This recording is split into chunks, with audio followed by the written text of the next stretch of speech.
going to do some reishi. And I'm not sure if my liquid culture is still going.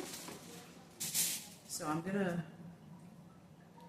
put one piece for a spore print. I think the spores actually come off the top. And I'm going to make a tent over the top at the moment to keep the particulates off. My last spore prints for another species weren't so hot because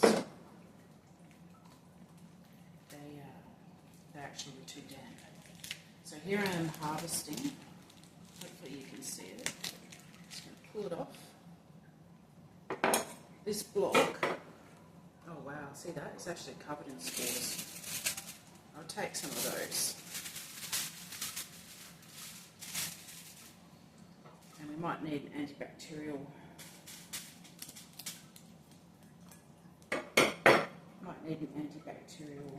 of approach. Oh no, not coming off.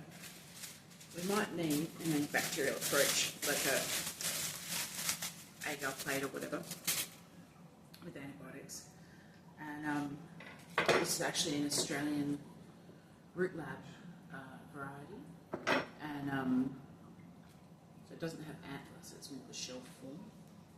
And you can see the pores on the bottom, it's still very soft. And spores are actually coming off my hand at the top there. So what I'm going to do, before it gets all hard when I dry it, is slice it very, very finely. As finely as I can get it,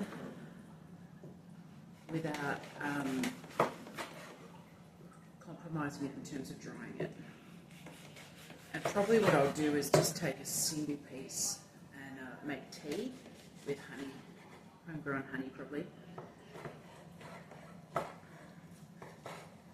So reishi is classically for immortality, for long life in Chinese medicine.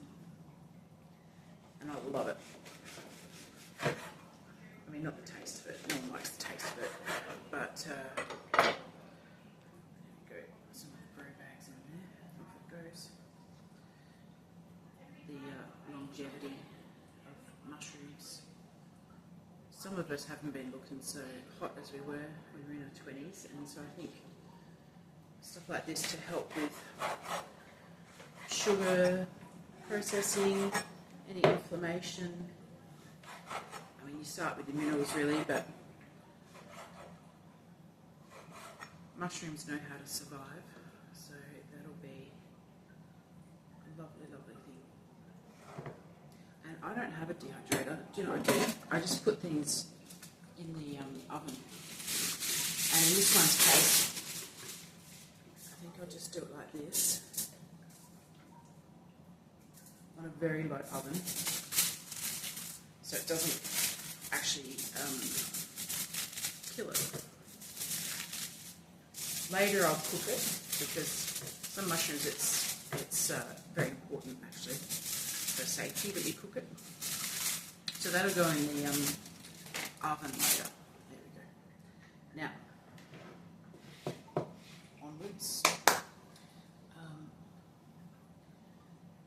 10 years ago, maybe 11, my boys just turned 12 today. So a bit after we brought him back from France, he was 8 months old, we bought and planted this Kensington Pride Mango. So what we do, actually, do you know what? I think I'll do just this little one first of all. So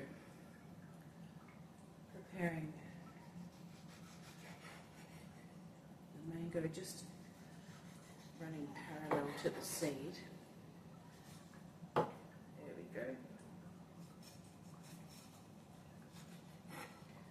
So a lot of Westerners don't actually necessarily know this nifty way of preparing mangoes, but I love it.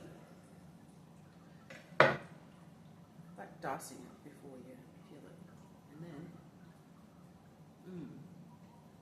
yum, very mangoey. Now So we're self-sufficient in mangoes now. The kids can't actually get through all the mangoes. This morning I went out to this 11-year-old tree and picked up several fallen fruit off the ground. Now mangoes are quite easy in Western Australia.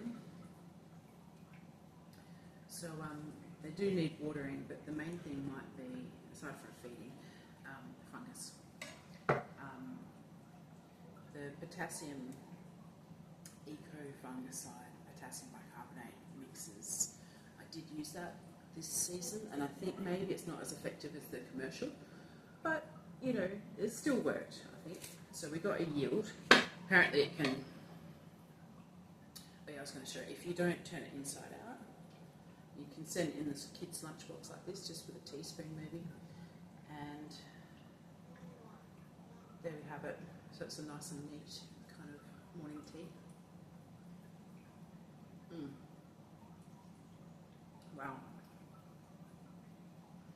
Homegrown mangoes are heaps better than what you can get in the shops. In Indian Ayurvedic medicine, it's really, really good for the tummy, the gut.